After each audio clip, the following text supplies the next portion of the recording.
incredible moment in the DMZ as Kim Jong-un set foot into South Korea. This is a big deal, and there's one person who is more responsible than anybody else for it, and that is President Trump. President Trump declaring he will not be played by the North Korean dictator. We're not going to be played, okay? We're going to hopefully make a deal. If we don't, that's fine.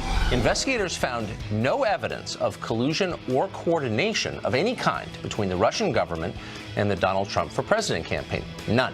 No collusion, no coordination, no nothing. It's a witch hunt. That's all it is. The report reveals that Clapper whispered to CNN about the Steele dossier. I didn't have any contact with media until after I left the government. A caravan of Central American migrants has arrived in Tijuana and may attempt to cross the border this weekend. I don't know if this is much claiming asylum as it is getting to the United States. They want to be reporters. Can you believe it? See if you can hurry up to replace them.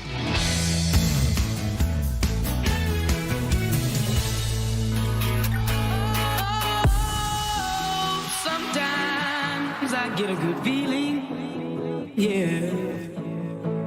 You know, a good song to start the morning with. it is, and we've got a great reporter on the couch with us that we do not want to replace. His name is Griff Jenkins. We're excited to have him. Good morning. Griff, how are you doing? And you know what? The Jets drafted a quarterback. His name is Sam Darnold. They say he has great hair, but it's not as good as Griff Jenkins' hair. Look at, I mean, that is a hairdo. It's new. It's improved. It's fantastic. It's longer because I simply have been working so hard to get you that news that I haven't had time to get a haircut. And Gabby said, we're doing something with all that hair today. So email us at friends@foxnews.com if you like the new Griff hair. Well, we always love having you with us, Griff. Absolutely. And you look fabulous, as Thank always. you. I brought with me, by the way, a report from the House Permanent Select Committee on Intelligence. So we'll talk a little bit about that along with all the other They news. didn't find any collusion, did they, Griff? That's interesting. That's a long packet, though. A lot of pages there. All right, well, a lot to get Up to all this night morning. reading And it. good morning to all of you. Thank you for Good morning. joining us on the Saturday morning. And, of course, yes, there is a lot of news to get to. Peace on the peninsula after North and South Korea announced an end to the decades-long war. Many cannot help but actually give President Trump the credit on It's this funny one. you say they can't help but give him credit. Usually it's they can't help but not give him credit. It's so blindingly obvious that the conditions that created this moment were induced by the approach of this president that people are just having to say, well, I have to admit it. The opportunity here was created by American leadership. This is President Trump yesterday on this Korean deal that's burgeoning. Listen. I want to congratulate the Republic of Korea on its historic summit with North Korea. We're encouraged by President Moon and Kim Jong-un's express goal of complete denuclearization of the Korean Peninsula. I will be meeting with Kim Jong-un in the coming weeks. We look forward to that, and hopefully it will be productive. We seek a future of peace, prosperity, and harmony for the whole Korean Peninsula, unlocking not only a brighter future for the people of Korea, but for the people of the world. We're in pursuit of that goal. We will not repeat the mistake of past administrations. Maximum pressure will continue until denuclearization occurs.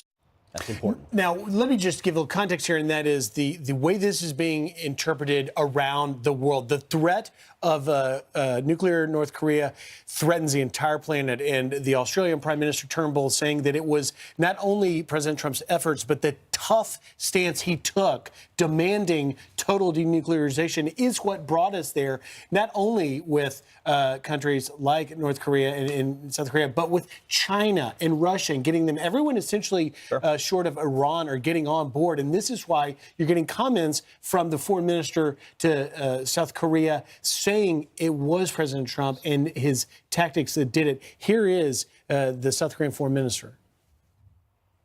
I think clearly, credit goes to President Trump. He's been determined to come to grips with this from day one.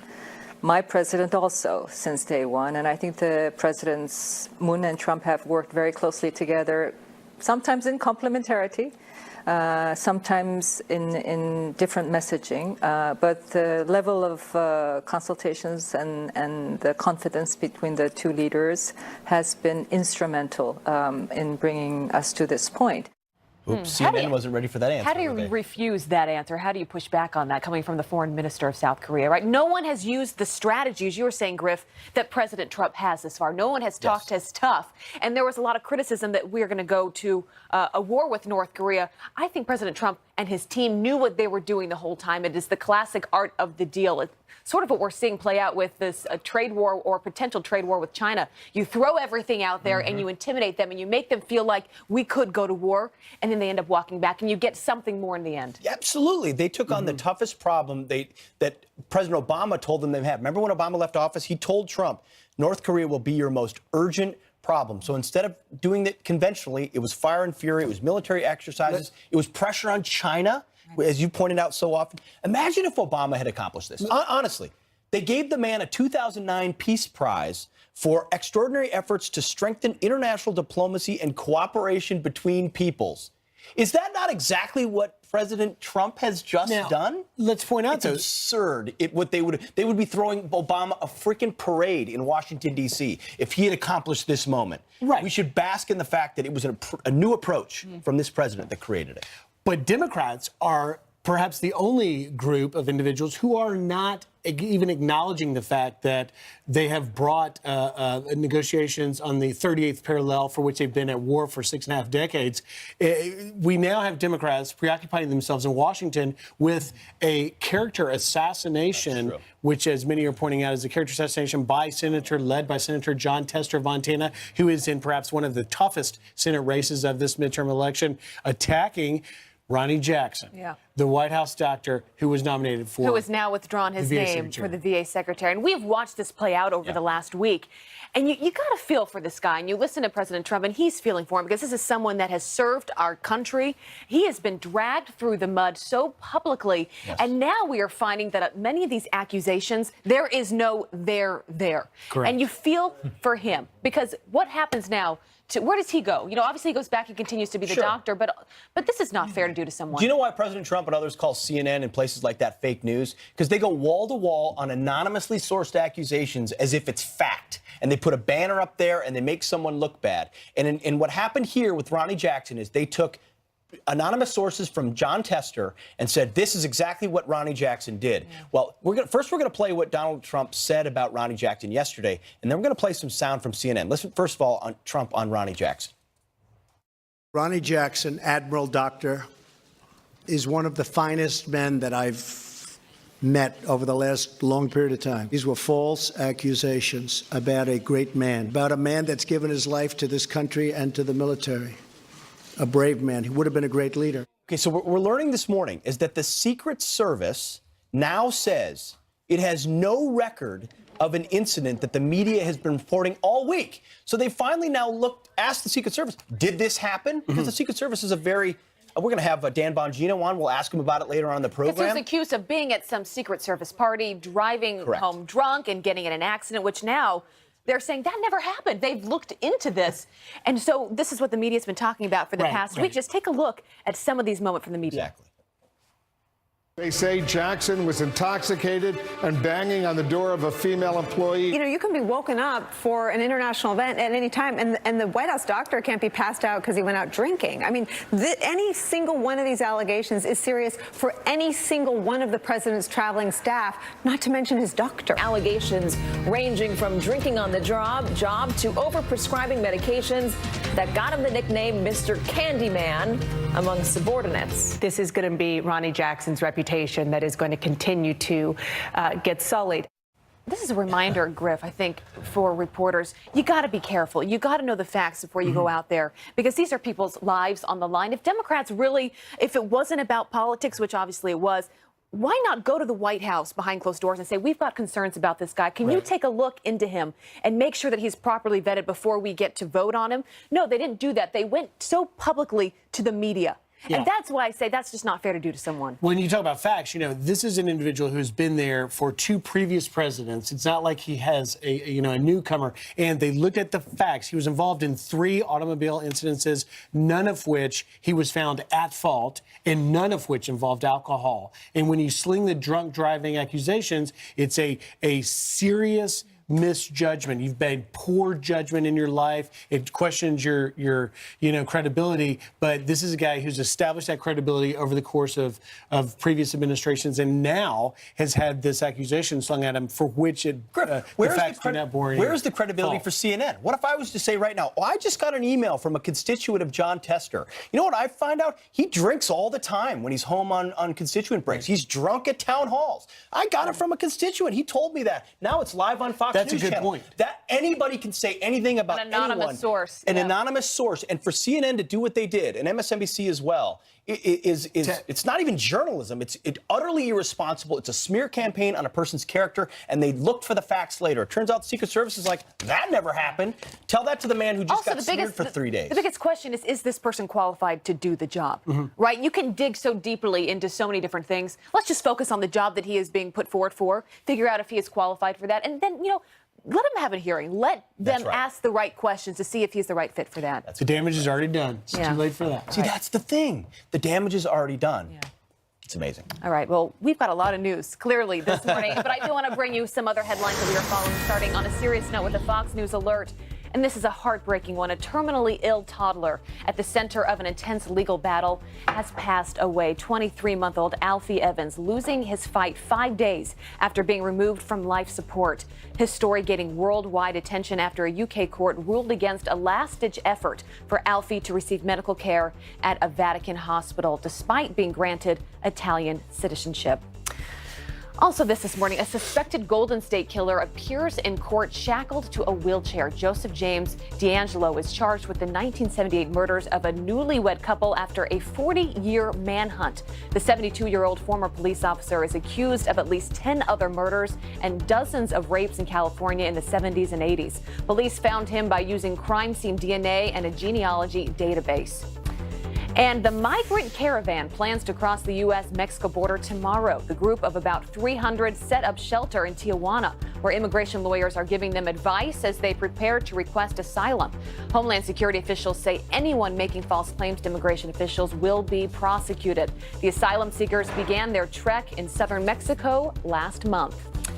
President Trump taking another jab at the press, this time during a meet and greet at the White House with student journalists. Watch.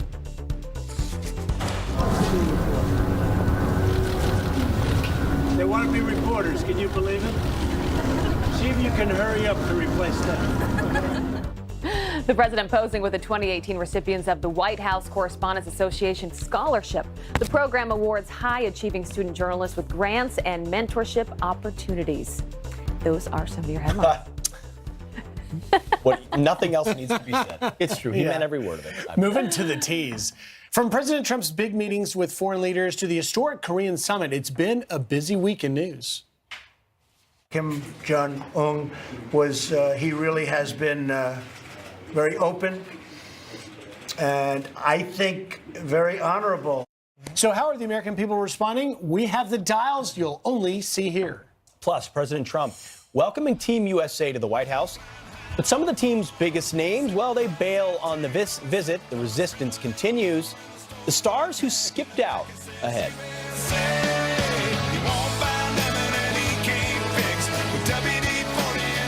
To the visit of the French president, to President Trump saying Kim Jong-un has acted honorably. But what did Americans really think about all of it? Lee Carter is a pollster and partner with Maslansky and Partners, and she put these moments to the test dial. Good morning, Lee. Hey, Good Lee. morning. It was a busy week. My goodness. It was all over the map. All right, let's start talk with about North Korea, because that was probably the biggest news of the week. President Trump calling Kim Jong-un honorable. Watch this. We have been told directly that they would like to have the meeting as soon as possible, and we think that's a great thing for the world. Kim Jong-un he really has been very open and I think very honorable from everything we're seeing. So you can see there was a split between how people reacted, but generally speaking, pretty favorable. Republicans gave it an A, independents a B, Democrats a C. And it wasn't so much they're focused on the fact that he called Kim Jong-un honorable. It was more about the fact that things are moving forward and people are seeing progress being made in relationships with Kim Jong-un. Certainly with North and South Korea, we saw a lot happen this week. And so I think people are feeling pretty favorable most surprising to me there that Democrats are really willing to give him the benefit of the doubt. And that's not something we've seen in a while. All right, let's talk about my favorite story of the week. I reported on it all week long, and that is the bromance between President Trump and French President Emmanuel Macron. Let's take a watch of this montage. Mr. President, they're all saying what a great relationship we have. Thank you. I like him a lot. It is really great to be with you, and you are a special friend. Thank you. Thank you. You did a good job. Did a great job. Thank you. Thank you very much. We do have a very special relationship. In fact, I'll get that little piece of dandruff off. That little piece. We have to make him perfect. He is perfect. Kudos to our producers. That was a great montage. That really was. So you can see that Republicans gave this an A+, Independents, that yellow line, gave it a B+, and Democrats even gave it a C. Folks sort of like cringed a little on the dandruff comment. But other than that, first of all, people love to see our leaders having fun. Second of all, it really seemed like the guys were getting along. And that was something I think people were surprised about, especially after the climate accord, especially after you remember that sort of aggressive handshake that happened the last time they met. I think people were really pleased to see us getting along with our allies. And I think they gave Trump a lot of credit There are always so many, you know this, Griff, awkward moments when you have world leaders get together. But this was just refreshing to see friends is what it really seemed like. Absolutely. All right, another big moment of the week. Well, James Comey's been everywhere, but Bret Baier had a great interview with James Comey the other night. At one point, they talk about leaking, and here's how that went. Did you leak other things through Mr. Richmond? Yeah, I'm smiling, Brett. I don't consider what I did with Mr. Richmond a leak. I told him about an unclassified conversation with the president. I didn't consider it part of an FBI file, all the things that I talked about with Anderson. You wrote it as an FBI director. It was a work product. No, it was not. You said in the memos, I said, I don't do sneaky things, I don't leak, I don't do weasel moves. But, I mean, we can argue what a leak is, but that's a leak, isn't it? It's not. Not a leaker. How did that play? You know what? You could barely see the Democrat line because of that background. But you see, Democrats gave us about a B-, not that great, and Independents and Republicans gave it a D overall. If Comey stopped talking after the George Stephanopoulos interview, he would have been a lot better off, because what you see there is Independents really pulled back their support for Comey. They used to think that he was pretty honest. Now they're not so sure what to believe, and it's not playing out well for him, and I don't think that it's really helping his cause. If he's trying to be credible and authentic in what he's saying, a lot of people are giving him quite a few doubts now, which is surprising. A big shift in a week. Yeah. Lee, let me sneak one last one in here, and that is House Minority Leader Nancy Pelosi talking about impeachment. I don't think that we should be talking about impeachment. I've been very clear right from the start. Impeachment is a very serious matter. It is, if it happens, it has to be a bipartisan initiative. I don't think that we have the information to go to that place, and I discourage any discussion of impeachment. On the political side, I think it's a gift to the Republicans to talk about impeachment. What we want to talk about is what they're doing to undermine working families in our country, and what we are doing to increase their payroll and lower their cost. Not really all that resonant. In fact, pretty bland for most folks. The fact that she was moving on, people said you should either move on from impeachment or into your message, and she couldn't help but make that dig to Republicans. So overall, you can see there, Independents and Republicans both gave her a C- because she pulled back on the impeachment message. Democrats only a C+. She's not focusing enough on what she is going to do for the American people. She seems stuck on going after Republicans, going after the president, and it's just not resonating. Pulse of the people, always so interesting. Thank you so much, Lee. We'll see you later in the show. We'll see you. Thanks, Great. Lee. All right, coming up, you've seen the wild scenes of violence on campus of UC Berkeley. Now the students who were silenced, they are fighting back. You're going to hear from them next. Some quick headlines for you. President Trump will spend tonight with his supporters instead of the press. The president is holding a rally near Detroit during tonight's White House Correspondents' Dinner. He's skipping the event for the second straight year. Press Secretary Sarah Sanders will go in his place. And Vice President Mike Pence is planning a trip to the U.S.-Mexico border next week. He's expected to visit Calexico, California on Monday, where he'll tour the construction site of the new wall and meet with Border Protection agents. This would be his second trip, ensuring effective border security, as the Vice President visited the Texas-Mexico border in February. Pete? Griff, a visit to the wall and a rally in Michigan sound way better than the White House Correspondents' Dinner. Just my 2 cents. All right, a free speech lawsuit filed after violence on the UC Berkeley campus can move forward. 2 groups are suing school officials for allegedly discriminating against conservative speakers like Ben Shapiro and Ann Coulter. Spencer Brown is one of the plaintiffs in the case and was face-to-face with far left, there you have it right there, far left protesters when Shapiro spoke at Berkeley last fall. He joins me now. Spencer, good morning. Powerful photo there that says a lot about what's been going on at Berkeley and elsewhere. Bias against conservative speakers, violence. The university says you're inviting it. Give us an overview of this case, please. Yeah, so what we had a ruling on this week was the case that we filed almost a year ago now, which basically just highlights the two policies that the University of California at Berkeley has put in place and used basically only to censor conservatives. So these two policies gave the administrators the ability to determine who gets to enjoy free speech on that campus and who does not. And of course, as we've seen time and again, it was the conservative speakers who were silenced while liberal speakers were given basically free reign on the campus. So you're saying there's a what they call a high-profile speaker policy that ultimately leads to fees against conservative speakers and then they say, well, we have to spend all this money on security. So as a result, there's a bias against conservative groups. Have you seen the policy used for left-wing speakers at all? Yeah, hardly. Basically, the high-profile speakers policy was especially nefarious because it was actually unwritten and unpublished. But the administrators there at UC Berkeley used it to apply a curfew that banned conservatives from speaking after 3 p.m., banned them from certain venues on that campus, and continually was used to silence speakers like David Horowitz and Ann Coulter. Then the school substituted that policy with what they call their major events policy, and that's what they used to try to shut down our lecture there with Ben Shapiro when Young America's Foundation brought him in. So no conservative speeches after 3 p.m. I would presume there's not a lot of conservative speech before 3 p.m. as well, which is the problem. Here's a statement from UC Berkeley on these fees and unwritten policies. They say this. They say the campus strongly contends that the fees charged were lawful and appropriate and denies that any such secret policy existed and will continue to strongly dispute any claims related to that issue. A big win here, and it's sad that this is a win, is that a San Francisco judge upheld your lawsuit and said it can go forward. I'm guessing Berkeley was hoping that a liberal judge would side with them, but the facts are strong enough that the case is moving forward. Yeah, absolutely. And what we saw is the judge allowing this case to move forward on our First and 14th Amendment claims that the school was acting in a way that violated the students' rights, to have free speech, to due process, and to equal protection. And so we're really looking forward to, finally giving these conservative students their day in court. And this is a win not just for conservatives or free speech, but for all students at Berkeley who, won't have to fear in the future that the school is going to suddenly decide their views are unpopular or unwanted, and then they'll be banned too. All right, we've got to leave it right there. But Spencer Brown, we're going to follow this lawsuit closely and the next conservative speaker you have at Berkeley, which I'm sure is coming down the pike. Keep us posted there as well. Spencer Brown, thank you. Thank you. You got it. All right, coming up, this convicted cop killer set free. And this morning, the powerful response from the police union who fought to keep him behind bars. And remember when ex-CIA DNI James Clapper said this? I didn't have any contact with media until after I left the government on the 20th of January. So you didn't leak anything about the dossier to any media? No. That is a lie. Well, a new report finds he probably did lie about that. He was talking to some folks over at CNN, it turns out, before Inauguration Day.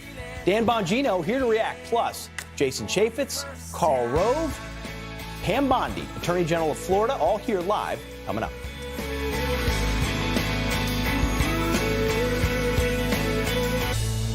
It's a great report. No collusion, which I knew anyway. No coordination, no nothing. It's a witch hunt. That's all it is. There was no collusion with Russia, if you can believe this one.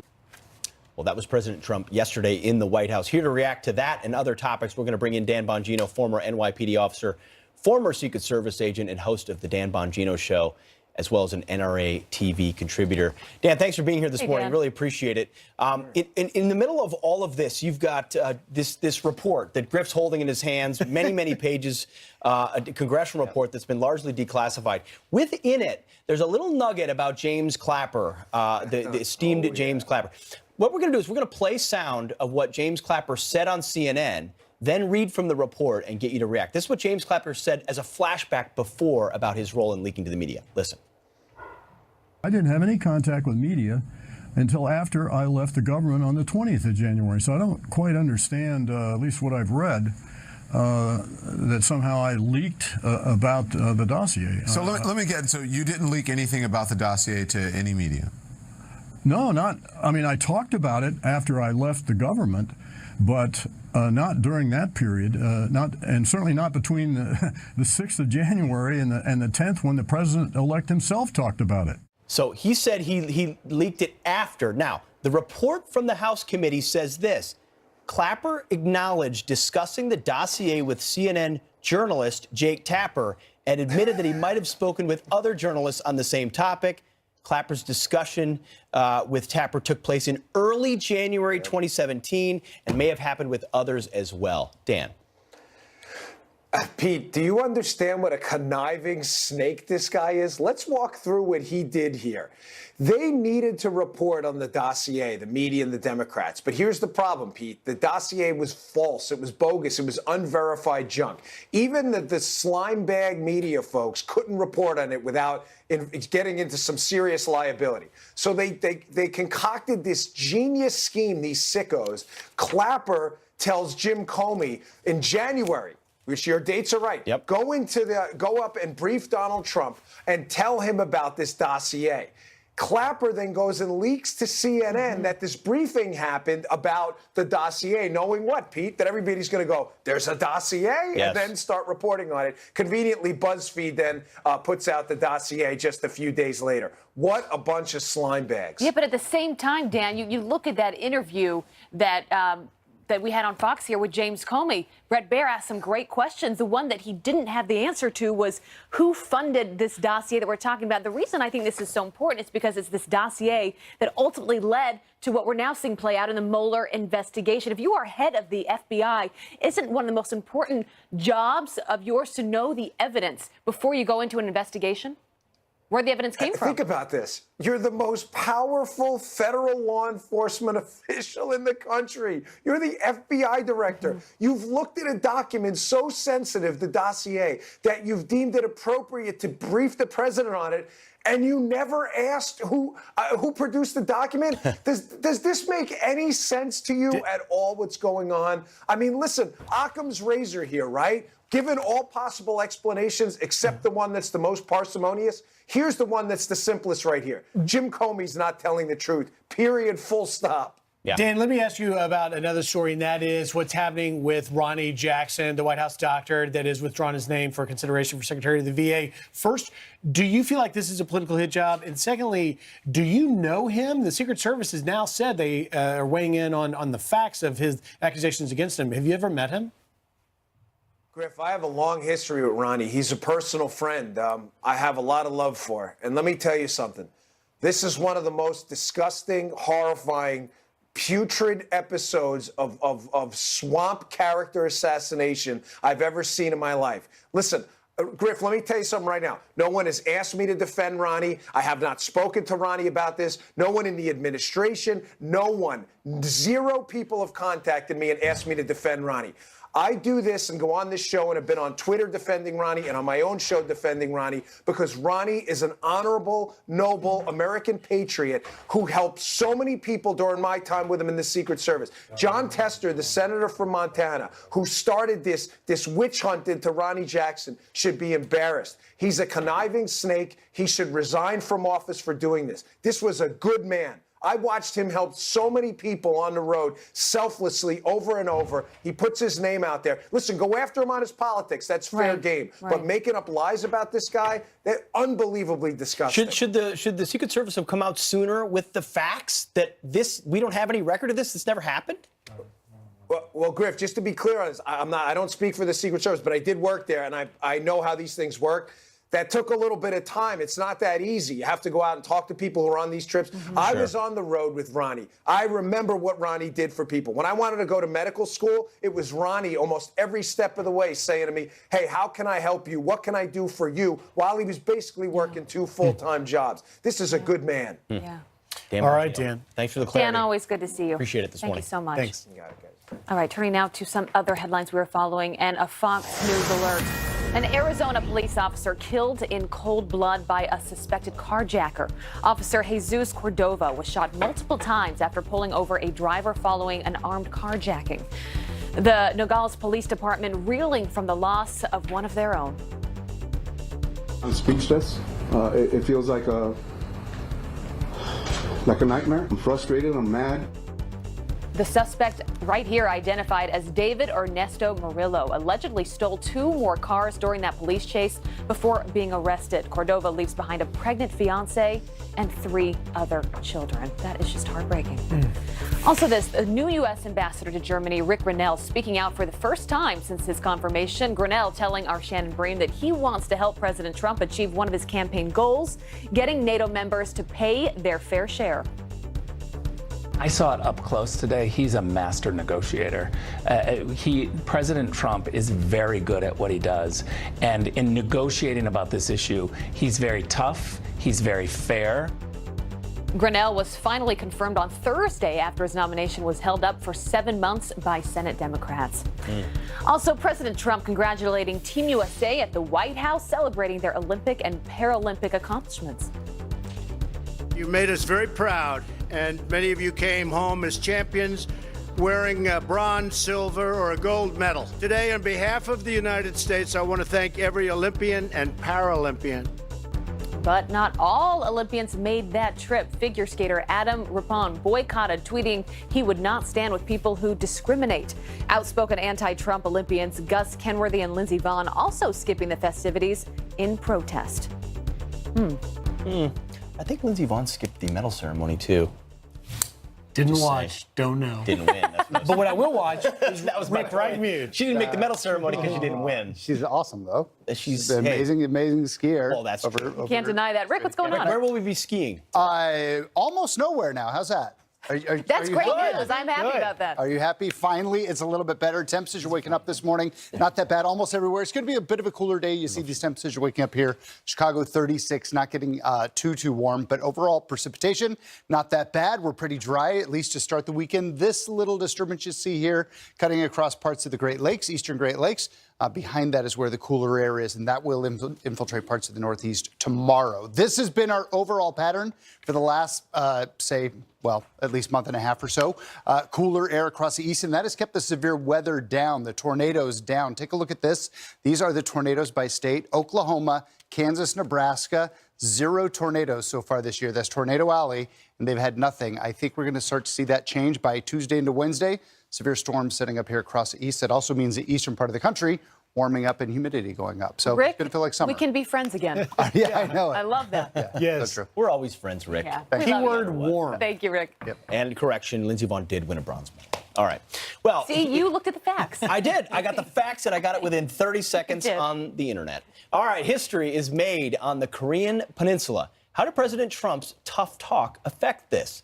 Retired General Anthony Tata says a lot, and he's next. Plus, Jason Chaffetz, Florida Attorney General Pam Bondi, and Alan Dershowitz, and Karl Rove. That's a bang-up lineup. All here live, coming up. Don't miss it. Get a cup of coffee.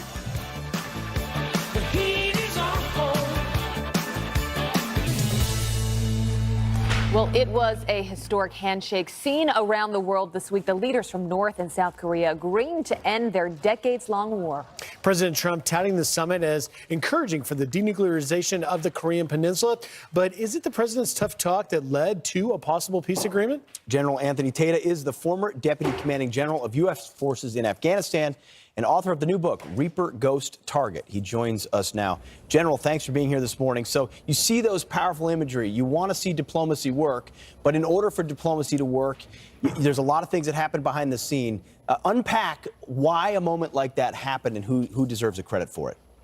Well, team, it's good to be with you this morning. And this is the 12th administration since the end of the Korean War. And for the first time, we have a president and an administration that understands how to synchronize the elements of national power to apply, as President Trump calls it, maximum pressure. And so you've had diplomatic pressure, informational pressure, all these tweets, everybody kind of laughed off. Well, that got under Kim Jong-un's skin. And then you've got military pressure where you have 3 carrier strike groups in the Sea of Japan and an Air Force of bombers on Guam and 28,000 ground forces on the Korean Peninsula. That's a very credible threat.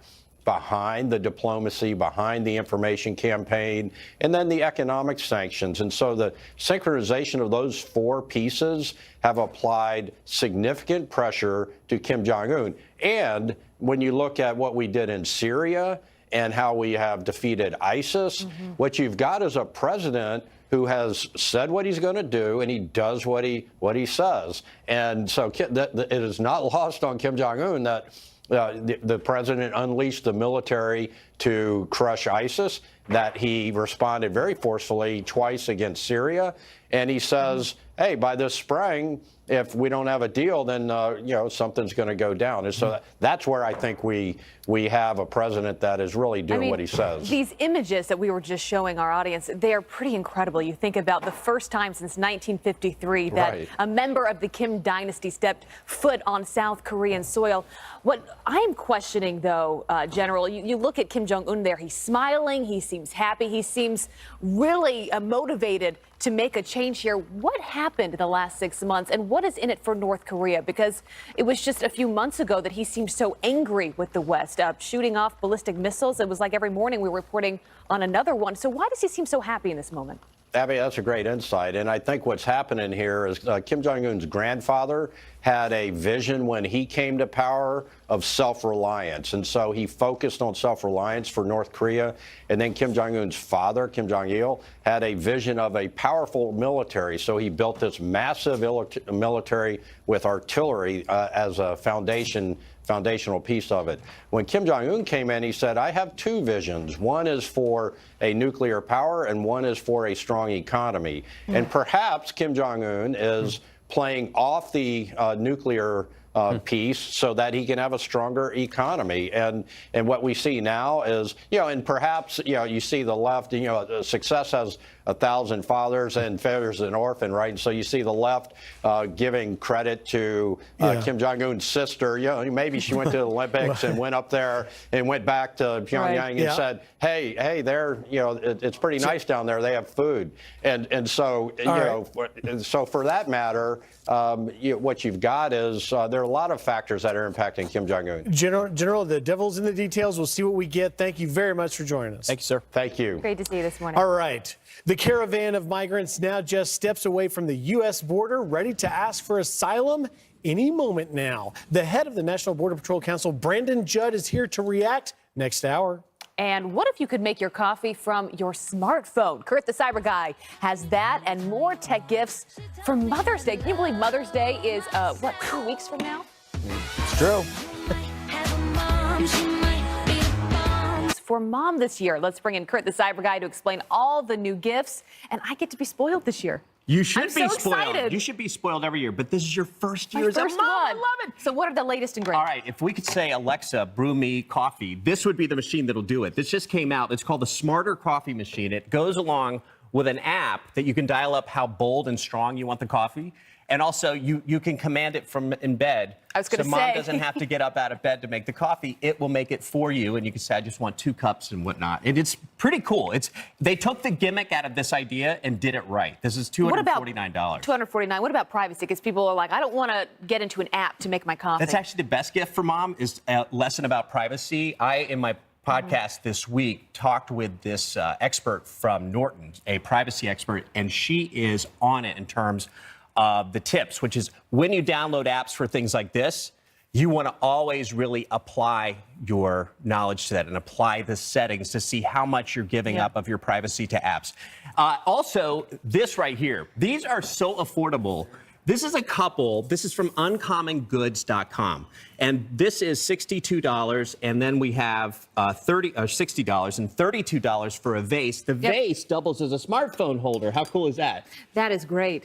And then you do that. And then we talked about this is great for the kitchen utensils with an iPad on top of it. These are so fun. I love that. I'm not sure this connected or not because we just plugged it in, but this is the new HomePod from Apple. And the sound on this is spectacular. The price point is also high. It's $349. But this is, let's see if it'll do it. Hey, Siri, play Mom. Okay, let's hear Mom, featuring Kelly Trainor by Meghan Trainor. You might have a mom, she might be the bomb, but There you go. Sounds great. This will fill up any room. It has Wow. That is awesome. And then we'll leave Mom with this. She should not be doing the chores around the house. This might be the best gift. This is the of all this morning. iRobot. This mops the floor. This is called the Brava. How new is this? When Mops did the this come floor. out? This just came out, and it's new to me for sure. And That is fabulous. you operate that with an app. It goes around and cleans the floor when you're doing other things. Kurt, you're the best. You're I the love- And best. we'll have Happy all this Mother's Day. on our website as well, so people know will. where to find them. Thank you so much. Great so good to see you. Happy Mother's Day. I can't believe it's coming up so I soon. know. All right, coming up on the show, Jason Chaffetz, Florida Attorney General Pam Bondi, Alan Dershowitz, and Karl Rove, all here. We've got 3 big hours of Fox and Friends Saturday still to go. Stick with us.